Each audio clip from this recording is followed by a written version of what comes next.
अस्सलामुअलैकुम वरहमतुल्लाहि वबरकातुहू। अज़ीज़ तलबा, मैं मोहम्मद शहज़ाद ख़ान आप तमाम ही का अपने इस चैनल SK एजुविज़न में खैर मकदम करता हूँ। आप तमाम ही का तहे दिल से इस्तक़बाल करता हूँ। उम्मीद करता हूँ आप तमाम ही खैर आफ़ियत से होंगे और खुश खुर्रम ज़िंदगी गुजार रहे होंगे।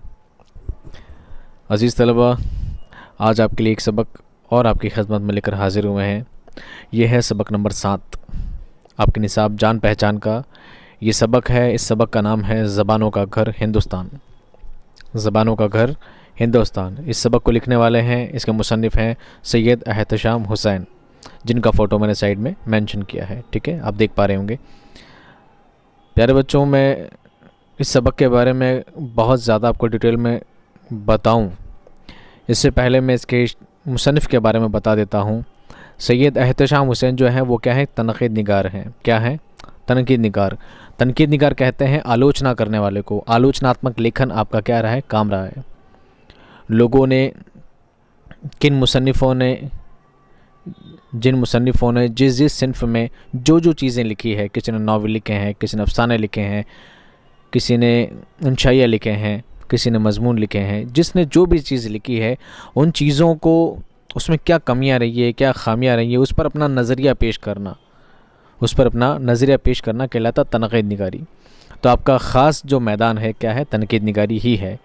आपने ज़बानों का घर हिंदुस्तान जो लिखा है ये भी आपकी किताब से ही लिया गया है, जो सैयद एहतशाम हुसैन की जो बुक है उसमें से यही एक टॉपिक लिया गया है, एक निबंध, एक मज़मून। आप इसे समझ लीजिए। आपको बहुत ज़्यादा डिटेल में जाने की ज़रूरत नहीं है और बहुत ज़्यादा इसको डीपली समझने की भी ज़रूरत नहीं है। सरसरी तौर से अगर आप इसे एक बार देख लेंगे, समझ लेंगे, तो ये सबक आपका क्या हो जाएगा, क्लियर हो जाएगा। जैसा कि आपको लफ्ज़ से ही, चैप्टर के नाम से ही पता लग रहा है, ज़बानों का घर हिंदुस्तान। ज़बानों का घर यानी बहुत सारी ज़बानें, उनका घर यानी हिंदुस्तान एक घर है जहाँ पर बहुत सारी ज़बानें बोली जाती है। इसी बात को आपने बहुत डिटेल में समझाने की कोशिश की है। असबाक ऐसा नहीं है, कोई कहानी नहीं है, ठीक है, कोई किस्सा नहीं है जो मैं आपको बहुत डिटेल में समझाऊं।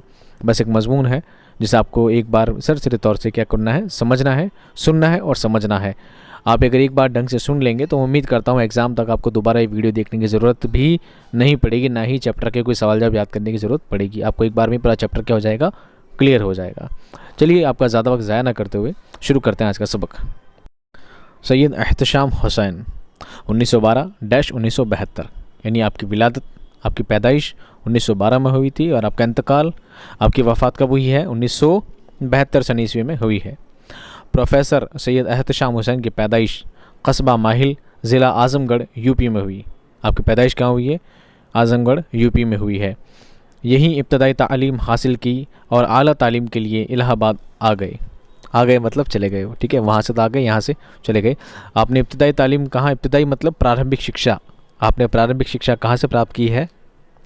आज़मगढ़ से। कहाँ से प्राप्त की? आज़मगढ़, ज़िला आज़मगढ़, यूपी में जो है, वहाँ से आपने प्रारंभिक शिक्षा प्राप्त की है। और उसके बाद आला तालीम के लिए यानी उच्च शिक्षा के लिए आप इलाहाबाद चले गए थे। यहीं उनका इंतकाल हुआ, यानी उनका इंतकाल कहाँ हुआ? इलाहाबाद में हुआ। यहाँ मेंशन नहीं किया है पर फिर भी समझने वाली बात है। जहाँ से आपने आला तालीम हासिल की वहीं आपका इंतकाल हो गया, यानी इलाहाबाद में आपकी वफ़ात हुई है। एहतशाम हुसैन का शुमार उर्दू के सफ़े अव्वल के नक्कादों में होता है, ठीक है। सफ़े अव्वल, सफ़ कहते हैं कतार को, लाइन को, अव्वल कहते हैं सबसे पहले। किसी भी लाइन में सबसे पहले आपका नाम बताए, किस लाइन में? नक्कादों में। मैंने बताया था ये क्या है, तनक़ीद निगार है। इनका काम आलोचना करने का, इनका काम है, एक बहुत बड़े आलोचक हैं। वो तरक्की पसंद तहरीक के से वाबस्ता रहे हैं। वो कई किताबों के मुसन्निफ़ थे, आपने बहुत सारी किताबें लिखी हैं। तनक़ीदी जायज़ा, रिवायत और बगावत, अदब और समाज, ज़ौक़ अदब और शऊर, अफ़कार व मसाइल और एतबार नज़र उनकी अहम किताबें हैं। ये उनकी किताबों के नाम हैं। जब आपसे कभी ये कह दिया जाए कि सैयद एहतशाम का मुख्तसर तारुफ़ लिखो, तो आपको इन 3-4 किताबों, 4-5 किताबों में से 2-3 का नाम याद होना कम से कम ज़रूरी है, आपको मेंशन करना होगा। उनमें से है तनक़ीदी जायज़े, ये आपको याद रह जाएगा क्योंकि आपका काम ही तनक़ीद करना है। तो तनक़ीदी जायज़े, रिवायत व बगावत, अदब और समाज, ज़ौक़ अदब और शऊर, अफ़कार मसाइल और एतबार नज़र, ये क्या है, उनकी अहम किताबें हैं, यानी कि इंपॉर्टेंट बुक्स हैं। उन्होंने अमेरिका और यूरोप का एक सफ़रनामा भी लिखा है। सफ़रनामा कहते हैं ट्रैवलिंग को। आपने जो ट्रैवल करते वक्त वहाँ का सफ़र करते वक्त जो बातें आपके साथ पेश आई उसी को लिखना क्या कहलाता है, सफ़रनामा कहलाता है। तो आपने अमेरिका और यूरोप का क्या किया है, सफ़र किया है, उसी को आपने लिखा भी है। उन्होंने बच्चों के लिए उर्दू की कहानी लिखी, बच्चों के लिए क्या लिखी है, उर्दू की कहानी लिखी है। इस किताब में उर्दू ज़बान और उर्दू की और अदब की तारीख़ मुख्तसर तौर से बहुत ही आसान और दिलचस्प अंदाज में बयान की गई है। ये सबक उनकी किताब उर्दू की कहानी से लिया गया है। आपने जो उर्दू की कहानी लिखी है, यानी उर्दू कैसे स्टार्ट हुई, उर्दू ज़बान कहाँ से स्टार्ट हुई, कहाँ पर बढ़ी, ये सब बातें आपने उसमें शुरू की है बताई गई है। तो यही बातें आपने उस सबक में बताई उर्दू की कहानी में, और ये उर्दू की कहानी का ही क्या एक टॉपिक है, उसमें से लिया गया है जो आपकी किताब में शामिल है, ज़बानों का घर हिंदुस्तान। ठीक है, यहाँ पर शायर का मुख्तसर तारुफ क्या होता है, ख़त्म होता है। अब उनका मजमून पढ़ लेते हैं जिसमें उन्होंने ज़बानों के बारे में बताया है। ज़बानों का घर हिंदुस्तान, ज़बानों का घर, उसके बाद एक कॉमा लगा है, क्या लगा है, कॉमा लगा है। ज़बानों का घर एक बात है, हिंदुस्तान दूसरी बात है। हिंदुस्तान क्या है, एक ज़बानों का घर है, यहाँ पर बहुत सारी ज़बानें बोली जाती है, यही बात इस सबक में आपको बताई गई है। ये एक सिर्फ एक मजमून है, एक निबंध है जो आपके सामने पेश किया गया है। तो बहुत सारा डीपली हर एक एक लफ्ज़ का मतलब बताना आपके लिए इतना ज़्यादा ज़रूरी नहीं है, आपको सिर्फ एक एक बात को सुनना है और समझना है। सुनते जाइए और समझते जाइए। हिंदुस्तान एक लंबा चौड़ा देश है जिसमें कहीं ऊंचे पहाड़ और गहरी नदियां रास्ता रोकती हैं, कहीं फैले रेगिस्तान हैं जिनमें आबादी कम है, कहीं ज़मीन सोना उगलती है, कहीं बंजर है और कुछ पैदा नहीं होता। फिर यहाँ के बसने वालों को देखो तो काले भी हैं और गोरे भी, खूबसूरत भी हैं और बदसूरत भी, लंबे कद वाले भी हैं और छोटे कद वाले भी, जंगलों की तरह ज़िंदगी बसर करने वाले भी हैं और बड़े बड़े शहरों में रहने वाले भी। यहाँ ना जाने कितनी तरह के लोग मिलते हैं और कितनी तरह की ज़बानें और बोलियाँ बोलते हैं। ठीक है, सबसे पहले आपको इंट्रो दिया गया है ज़बानों के बारे में कि हिंदुस्तान क्या बहुत लंबा चौड़ा देश है। ये बात आप जानते हैं, हिंदुस्तान क्या है, बहुत बड़ा देश है, बहुत लंबा चौड़ा देश है और बहुत ही अलग अलग तरह की यहाँ पर भौगोलिक स्थिति है जो आपने ज्योग्राफी वगैरह में पढ़ा होगा, आपके सामाजिक की किताब में आपने पढ़ा होगा कि हिंदुस्तान में कहीं पर नदियां हैं, कहीं पहाड़ हैं, कहीं रेगिस्तान है, कहीं बर्फ़ जमती है। हिंदुस्तान की भौगोलिक स्थिति भी क्या है, बिल्कुल अलग अलग है। और यहाँ पर कहीं रेगिस्तान है, कहीं सोना है, कहीं की ज़मीन बहुत ज़्यादा ज़रखेज़ है, कहीं की ज़मीन सोना उगलती है। सोना उगलने से मतलब कहीं सोने की खाने हैं, कहीं तांबे की खाने हैं, तो कहीं कोयले की खान है। ठीक है, तो हिंदुस्तान में अलग अलग खाने हैं, बहुत सारी, बहुत अलग अलग भौगोलिक स्थितियाँ पाई जाती है, कहीं पहाड़ हैं, कहीं नदियाँ हैं। और जिस तरह इसकी भौगोलिक स्थिति है, जिस तरह यहाँ का नज़रिया है, जिस तरह की इसकी बनावट है, हिंदुस्तान जिस तरह से बनाया गया है, खुदा ने हिंदुस्तान को जिस तरह की रंगत दी है, जिस सांचे में ढाला है, तो उसी तरह यहाँ के लोग भी हैं। कहीं काले लोग हैं, कहीं गोरे लोग हैं, कहीं पढ़े लिखे लोग हैं, कहीं जंगल में रहने वाले आदिवासी लोग हैं, तो कहीं बड़े बड़े शहरों में रहने वाले आराम वाले लोग हैं। ठीक है, आराम से ज़िंदगी गुजारने लोग हैं। तो यहाँ के लोगों के रहन सहन भी अलग है और यहाँ की स्थिति भी अलग है। अब जब लोग अलग अलग हैं, लोगों का रहन सहन अलग है, तो जाहिर सी बात है लोगों की ज़बानें अलग हैं। ज़बान कहते हैं भाषा को, ज़बान का मतलब वो मुँह वाली ज़बान नहीं, मुँह के अंदर ज़बान है, सबकी ज़बान अलग है, वो तो जाहिर सी बात है, हर इंसान की ज़बान अलग अलग है। लेकिन जहाँ ज़बान से मुराद है, जहाँ भाषा, ज़बान से मुराद क्या है, भाषा, यहाँ के लोगों की भाषा क्या है, अलग अलग है और बोलियाँ भी अलग अलग हैं, यानी बोलने जाने वाली बोलियाँ। भाषा बड़ा रूप है, भाषा का छोटा रूप है बोलियाँ। आगे देखिए, कुछ ऐसे हैं जिनको हिंदुस्तान में बसे हुए 5000 बरस से भी ज़्यादा हो गए, कुछ ऐसे हैं जो थोड़े ही दिनों से यहाँ आबाद हैं। ऐसे देश में अजीब अजीब ढंग की कौमें होंगी और अजीब अजीब ज़बानें, लेकिन इससे घबराना नहीं चाहिए। ये तो इस मुल्क के बड़े होने की निशानी है कि इसमें अलग अलग होने पर भी सब के मिलजुल कर रहने की गुंजाइश है। अब इस बात से हमें घबराना नहीं चाहिए कि यहाँ पर इतना बड़ा देश है, इतने अजीब अजीब और अलग अलग तरह के लोग रहते हैं, सब अलग अलग भाषाएं बोलते हैं, तो यहाँ पर बहुत प्रॉब्लम्स क्रिएट होती होंगी, बहुत सारी दुश्वारियों का सामना करना होता होगा। नहीं, ये तो इस बात की निशानी है कि हमारा देश बहुत बड़ा है, हमारा देश बहुत बड़ा है, बहुत बड़ा मुल्क हमारा है, तो यहाँ पर इतने बड़े मुल्क में इतनी सारी अलग अलग विविधताएं होने के बावजूद, इतने डिफरेंशिएट होने के बावजूद, इतने अलग अलग ज़बानें, भाषा, रहन सहन का तरीका सब अलग अलग होने के बावजूद, ज़माने भर के अलग अलग तरह के मज़हब के लोग रहने के बावजूद यहाँ पर सब लोग एक साथ मिलजुल कर रहते हैं। ये हमारे वतन की, हमारे मुल्क की क्या है, खूबसूरती है। आइए देखिए आगे। ये बताना कठिन है कि 5000 बरस पहले यहाँ कौन लोग बसते थे। अब कठिन क्या है, हिंदी का लफ्ज़ है, जिसको मुश्किल आप उर्दू में कह सकते हैं, लेकिन इस भाषा को ऐसा लिखा गया है ताकि आम बोलचाल में बच्चे इसे समझ सकें। ठीक है, ये बताना कठिन है, ये बताना मुश्किल है कि 5000 पहले हिंदुस्तान में कौन से लोग रहते थे। ये बताना बहुत मुश्किल है, क्योंकि 5000 साल पहले ना आप थे, ना ही मैं, और ना ही सैयद एहतशाम हुसैन। मगर अब बहुत से लोग ये बात जानते हैं कि इस ज़माने से यहाँ दूर दूर के लोग आने लगे। यानी ये बताना मुश्किल है कि 5000 साल पहले कौन से लोग रहते थे, लेकिन इतिहासकारों ने, किसने, इतिहासकारों ने, तारीख़कारों ने इस बात को पता लगाया है कि कौन से ज़माने से, कौन से सन से, कौन से ईस्वी से कौन कौन से लोग यहाँ पर आने लगे। पहले हिंदुस्तान में कौन से लोग रहते थे और कौन कौन से लोग यहाँ पर एक एक करके आने लगे। इतना समझ लेना कुछ मुश्किल नहीं है कि पहले दुनिया के ज़्यादातर लोग वहशियों की तरह ज़िंदगी बसर करते थे और खाने पीने की खोज में छोटी छोटी टोलियों में मारे मारे फिरते थे। ये बात तो आप भी जानते हैं कि दुनिया के पहले के लोग कैसे रहते थे, वहशी की तरह। वहशी कहते हैं दरिंदा, जानवर, बिल्कुल वहशी, जंगली। कैसे रहते थे, जंगलियों की तरह रहते थे और टोली में घूमते थे, जंगलों में इधर उधर जंगलों की चीज़ें खाते पीते थे। ठीक है, इंसानों की ज़िंदगी पहले ऐसी थी। पहले इतना दुनिया का विकास थोड़ी हुआ था, पहले दुनिया इतनी अर्तक़ा पर थोड़ी पहुँची थी। पहले को लोग मारे मारे फिरते थे, खाने पीने के लिए जंगलों में घुमा फिरा करते थे और ऐसे उनकी ज़िंदगी बसर हुआ करती थी। धीरे धीरे ज़िंदगी क्या हुई, तरक्की होने लगी थी ज़िंदगी में। जानवरों का शिकार करते थे या दरख्तों के फल, पत्ते और जड़ खाकर पेट भरते थे। ठीक है, ये बात आप जानते हैं, पहले जानवर शिकार करते थे और पेड़ पौधों के फल, पत्ती, जड़ें वगैरह खा खा के अपनी ज़िंदगी गुजार करते थे। इनमें के कुछ लोग यहाँ भी पहुँचे।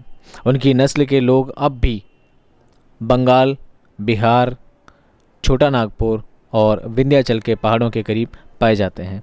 अब वो जो जंगल में जो लोग रहते थे, आदिवासी जिन्हें लोग कहा जा सकता है, वो लोग आज भी इन जगह पर आज भी रहते हैं। ये हालात आज भी हैं हिंदुस्तान के। वो जो ज़बान बोलते थे और वो आज भी अलग है। उनमें से कोल और मंडा कबीले मशहूर हैं और अपनी बोलियां बोलते हैं। ये बात याद रखना चाहिए कि दुनिया में कोई कौम ऐसी नहीं है जो कोई बोली बोलती ना हो। यही बात तमाम इंसानों में मिलती है।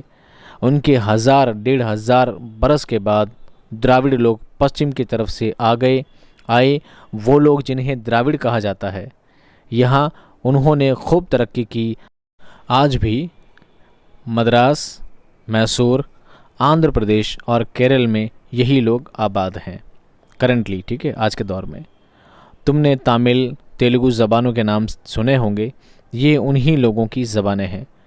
ठीक है, तो पहले बताया जाता है पहले लोग कैसे रहते थे, वहशी लोग रहते थे, आदिवासी टाइप के लोग रहा करते थे। धीरे धीरे दुनिया में क्या होने लगी, तरक्की होने लगी। एक बात आपको ये ध्यान में रखनी चाहिए कि दुनिया में जितनी भी कौम है, चाहे वो आदिवासी लोग हैं, चाहे वो पढ़े लिखे लोग हैं, चाहे वो हिंदुस्तान के लोग हैं, चीन के लोग हैं, अमेरिका के लोग हैं, किसी भी मज़हब के लोग हैं, किसी भी मुल्क के लोग हैं, हर इंसान में ख़ास बात है कि उसकी कोई ना कोई ज़बान ज़रूर होगी, उसकी कोई ना कोई भाषा ज़रूर होगी, वो कोई ना कोई भाषा ज़रूर बोलता होगा। हिंदुस्तान में हिंदुस्तानी भाषा बोलता होगा, फ्रांस में है तो फ्रेंच भाषा बोलता होगा, ठीक है, चीन में है तो चाइनीज़ भाषा बोलता होगा। कुछ ना कुछ उसकी लैंग्वेज, उसकी भाषा ज़रूर होती है। फिर चाहे कोई कबीला ही क्यों ना हो, वो चाहे कोई कबीला ही क्यों ना, वो आदिवासी लोग ही क्यों ना, अगर आदिवासी भी हैं, उनके पास कोई लैंग्वेज भाषा नहीं है तो उनकी भी कोई कोडिंग लैंग्वेज ज़रूर हुआ करती है। वो हु खा के जिम्बा लाला हुबा लाला, आपने सुना होगा कुछ तरह की लैंग्वेज, तो वो भी यूज़ करते ही हैं। बिल्कुल चुपचाप तो वो भी नहीं रहते। इंसान को मुँह दिया बोलने के लिए तो कुछ ना कुछ वो बोलता ही रहता है।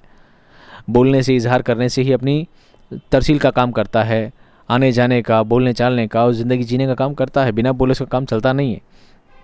तो चाहे वो कोई कबीला ही क्यों ना हो, उसकी भी कोई भाषा, कोई ज़बान होती ज़रूर है।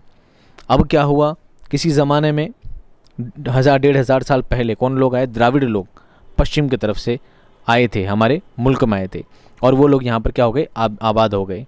वो द्राविड़ लोग क्या हो गए, आबाद हो गए। और उनकी जो भाषा है, उनकी जो ज़बान थी वो क्या है, तमिल और तेलुगु। ये सवाल पूछा जा चुका है, द्राविड़ लोग कौन सी ज़बान बोलते थे, तमिल और तेलुगु, ये उनकी ज़बान थी। यही भाषा वो बोला करते थे, जो आज भी है। कहाँ पर है, आंध्र प्रदेश हुआ, केरल हुआ, मद्रास हुआ, मैसूर हुआ, यहाँ पर आज भी तमिल और तेलुगु ज़बान बोलने वाले लोग आज भी हैं। ये लोग कौन है, वो द्राविड़ लोग हैं, जो आज से 1000-1500 साल पहले हिंदुस्तान में आए थे, और इन लोगों ने यहाँ पे बहुत क्या की थी, तरक्की की थी। आगे देखिए, ये तो था हिंदुस्तान का हाल, ऐसी हालत हिंदुस्तान की थी। बाहर ईरान, चीन और तुर्किस्तान वगैरह में एक और कौम, जिसे आम तौर से तारीख़ में आर्य कहा जाता है, तरक्की कर रही थी। एक कौम तो कौन सी थी, द्राविड़, जो हमारे यहाँ तरक्की कर रही थी, और एक कौम कौन सी थी, आर्या, जो बाहर तरक्की कर रही थी, हिंदुस्तान के बाहर। कहाँ पर, चीन में, तुर्किस्तान में, ईरान में तरक्की कर रही थी। ये दो कौमें अलग अलग जगह तरक्की कर रही थी। ये लोग बहादुर थे, अच्छी शक्ल रखते थे, घोड़े से काम लेना और खेती करना जानते थे, घोड़े पर सवारी करना जानते थे और खेती करना भी जानते थे। कौन, आर्य लोग। कोई 3500 बरस हुए ये लोग हिंदुस्तान में आए, और उन्होंने यहाँ के पुराने बसने वालों को हरा कर उत्तरी भारत में अपना राज कायम किया। किन्हें हरा कर, उसके बाद क्या किया, अपना राज कायम किया।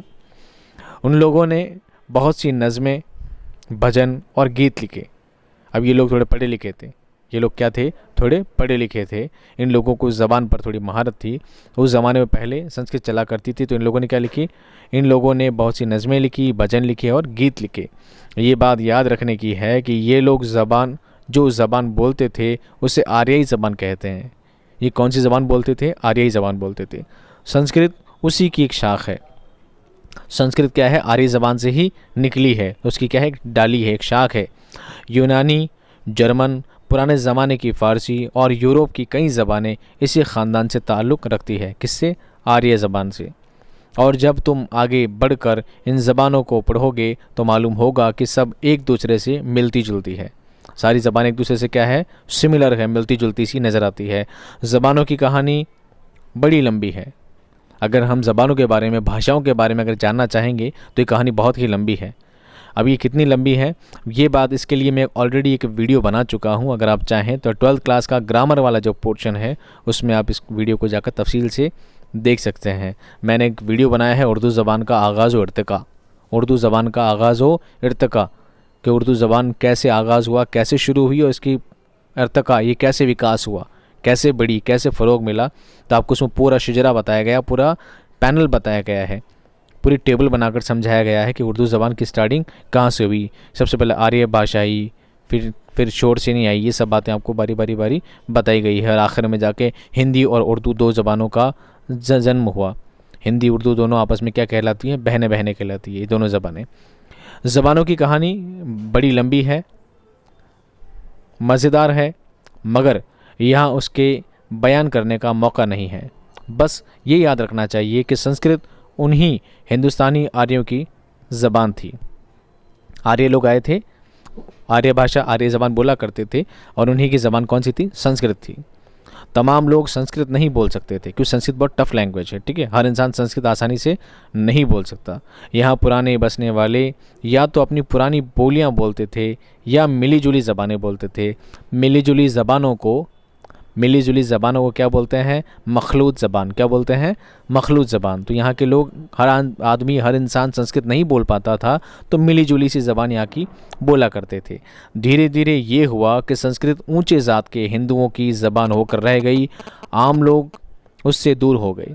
अब संस्कृत चूँकि हैवी लैंग्वेज थी, भारी लैंग्वेज थी, तो जो आला तबके के हिंदू समाज हुआ करते, हिंदू लोग हुआ करते थे, ब्राह्मण टाइप के जो लोग हुआ करते, पंडित टाइप के जो लोग हुआ करते थे, वो लोग सिर्फ संस्कृत उन्हीं तक फिक्स महदूद होकर रह गई। और आम लोग, जो नॉर्मल लोग हुआ करते थे, आम जीवन जीने वाले जो लोग थे, वो लोग संस्कृत से क्या हो गए, धीरे धीरे दूर हो गए, क्योंकि वो तो आम बोलचाल की ज़बान बोलना चाहते थे। संस्कृत बहुत टफ लैंग्वेज, बहुत मुश्किल लैंग्वेज उनके लिए, बहुत मुश्किल ज़बान पड़ती थी उनके लिए।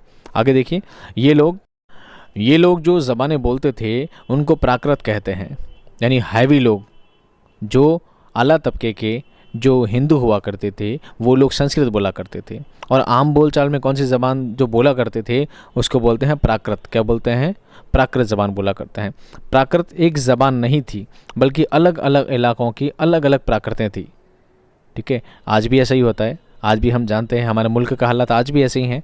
अगर राजस्थान में जाओगे तो राजस्थानी बोलते मारवाड़ी भाषा बोलने को मिलेगी, गुजरात में जाएंगे तो गुजराती बोलने वाले मिलेंगे, मद्रास में जाएंगे तो मद्रासी बोलने वाले को मिलेंगे, मलयालम में जाओगे वहाँ तेलुगु भाषा बोलने को मिलेगी, महाराष्ट्र में जाओगे तो मराठी बोलने वाले मिलेंगे। तो प्राकृत ज़बान भी कोई प्राकृत एक जैसी ज़बान नहीं थी, प्राकृत एक ज़बान का नाम नहीं था, बल्कि जिस जिस क्षेत्र में जिस जिस जगह पर जाते थे अलग अलग प्राकृत ज़बानें नज़र आया करती थी, सुनाई में दिया करती थी। हिंदुस्तान लंबा चौड़ा मुल्क तो ही है ही, किसी हिस्से में कोई प्राकृत बोली जाती थी और किसी में कोई। ठीक है, मैंने बता दिया अलग अलग। हिंदुस्तान चूँकि बहुत बड़ा मुल्क है तो यहाँ पर अलग अलग जगह पर अलग अलग ज़बानें, अलग अलग प्राकृत ज़बानें बोली जाती थी उस वक्त जब संस्कृत आला टाइप के, आला दर्जे के हिंदू बोला करते थे तब। अब जो बुद्ध मत का मुकाबला करने के लिए साधु और संत पैदा हुए तो उन्होंने भी आम लोगों पर अपना असर डालने के लिए प्राकृतों ही में गीत और भजन लिखे और धर्म कर्म की बातें लिखी। अब क्या हुआ, बुद्ध मत यानी बुद्ध मज़हब को मानने वाले लोग जब आए तो उन लोगों ने सोचा अगर हम भी संस्कृत के श्लोक लिखेंगे, संस्कृत में अपनी किताबें लिखेंगे, संस्कृत में अगर अपनी बात को पहुंचाएंगे तो क्या होगा, हर इंसान उससे जुड़ नहीं पाएगा, हर इंसान तक हमारा मैसेज नहीं पहुंच पाएगा, हर इंसान हमारी बात समझ नहीं पाएगा। तो हम क्या करते हैं, जो आम बोलचाल की जो प्राकृत ज़बान है उन्हीं में अपने भजन लिखते हैं, उन्हीं में गीत गाते हैं, उन्हीं में अपने मैसेज को, अपने धर्म कर्म की बातें उसी में करते हैं ताकि लोग हमारे मज़हब से जुड़ें। धीरे धीरे बुद्ध मज़हब भी फैलने लगा। क्यों? क्योंकि उन्होंने भी किसका सहारा लिया था? प्राकृत ज़बान का। जो आम बोलचाल की ज़बानें थी उनका सहारा लिया था। आगे देखिए, उस वक्त दूसरी प्राकृतों या ज़बानों का जिक्र करने की ज़रूरत नहीं। आखिरी उत्तरी भारत में जो प्राकृत बोली जाती थी हमें इसी से काम है। अब अलग अलग मज़हब में, अलग अलग क्षेत्र में, उत्तरी भारत में, पश्चिमी भारत में क्या क्या ज़बानें बोली जाती थी, सब जगह अलग अलग बोली जाती है। हमें सबसे मतलब नहीं है, हमें सिर्फ मतलब है उत्तरी भारत से। हमें किससे मतलब है? सिर्फ उत्तरी भारत से। इस प्राकृत को शूरसेनी कहते हैं। अब जो उत्तरी भारत में जो प्राकृत बोली जाती थी, सब जगह अलग अलग बोली जाती थी, ठीक है, यहाँ जो बोली जाती थी उसे शूरसेनी कहा गया।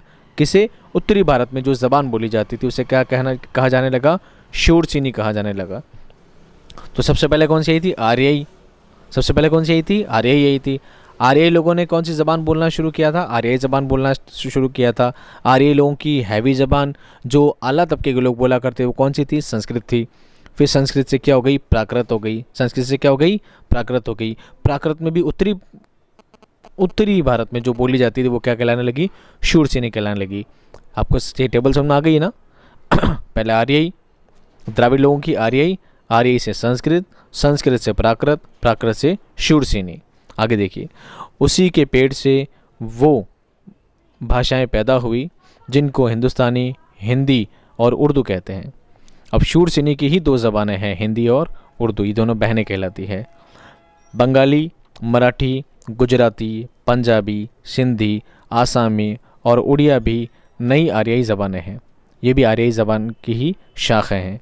ये भी तारीख़ का एक दिलचस्प इत्तेफाक है कि जब मुसलमान हिंदुस्तान में आए तो इन ज़बानों को भी तरक्की हुई।